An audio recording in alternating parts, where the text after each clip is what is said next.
시청자 여러분 안녕하십니까?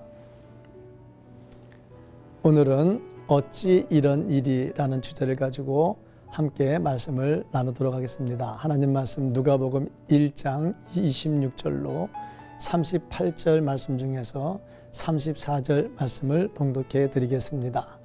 마리아가 천사에게 말하되 나는 남자를 알지 못하니 어찌 이 일이 있으리까? 예상치 못한 엄청난 일, 너무나 기가 막힌 일, 상상을 초월하는 놀라운 일이 일어났을 때 어찌 이런 일이라고 말합니다. 우리가 사는 세상에는 어찌 이런 일이라는 말이 비일비재하게 사용됩니다. 뜻하지 않게 일어난 지진이라든지 태풍이라든지 테러라든지 생각하지 않게 일어나는 사건, 사고들로 인해서 우리에게는 한탄하는 말이 끊이지 않습니다. 인류 역사에 가장 크게 어찌 이런 일이라고 말할 수 있는 사건은 동정녀 마리아의 임신 소식입니다. 마리아는 요셉과 약혼을 한 후 아직 결혼하지 않은 상태였습니다. 마리아가 아직 남자를 알지 못하는 때였습니다. 그런데 천사 가브리엘이 나타나서 아이를 낳을 것이라고 했습니다. 그것은 상식적으로 도저히 이해가 되지 않는 일이었습니다. 만약에 그것이 사실이라면 돌에 맞아 죽을 일이었습니다. 말 그대로 어찌 이런 일이라는 탄성이 일어나지 않을 수 없는 일입니다. 사가랴의 경우는 어떠합니까? 그는 결혼을 한 후에 아이를 낳지 못했습니다.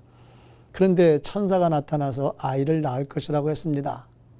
그는 그 말을 들은 후에 어찌 이런 일이 일어날 수 있겠는가 하고 대답을 하였지만 그래도 그는 결혼한 부부였기에 임신이라는 가능성이 있었습니다. 하지만 동정녀 마리아의 경우는 다릅니다. 마리아는 아직 결혼도 하지 않았고 남자를 알지 못하는 사람이었습니다. 그런데 천사 가브리엘이 와서 수태의 사실을 알렸습니다. 그러므로 처녀인 자기에게 어찌 이런 일이 일어날 수 있겠느냐고 반문하는 것은 지극히 당연한 일입니다. 본문이 우리에게 주는 메시지는 무엇입니까?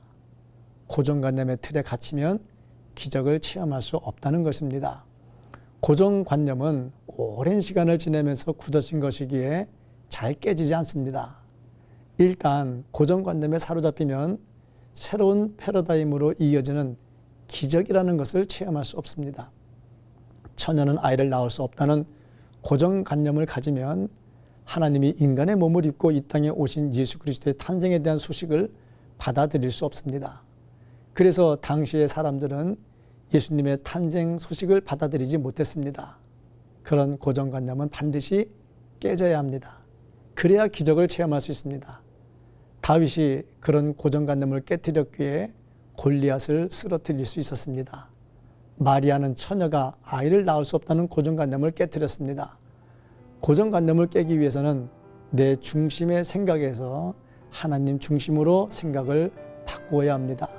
성령이 임하시면 안 될 일이 없다는 것을 믿어야 하고 하나님의 말씀은 능하지 못함이 없다는 것을 믿어야 하고 말씀의 아멘으로 화답해야 합니다.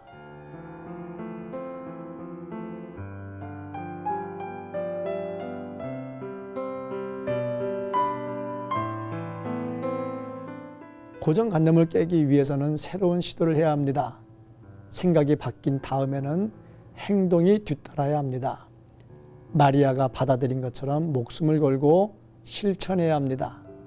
고정관념을 깨트림으로 기적을 체험하며 어찌 이런 일이라고 감탄을 연발하며 사는 성도가 되기를 간절히 소망합니다.